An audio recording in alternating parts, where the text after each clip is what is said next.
kan? Apakah cuma datang ke jalan dan datang ke gedung DPR ini kawan-kawan? Tidak kan? Hidup rakyat Indonesia! Hidup perempuan-perempuan yang melawan!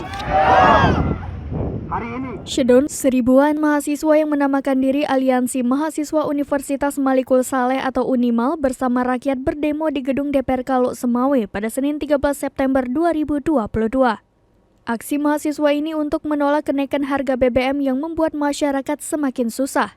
Pantauan serambinews.com sejak pukul 10 waktu Indonesia Barat, para mahasiswa sudah mulai berkumpul di lapangan Hira Kota Lok Semawe.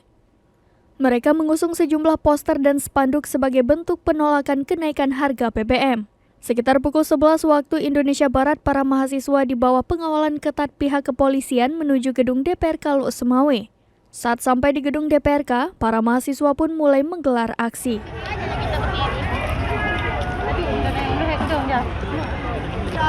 satu tertib biar kita menampak. Dari Lok Semawe, Zaki Mubarak, Serambi On TV.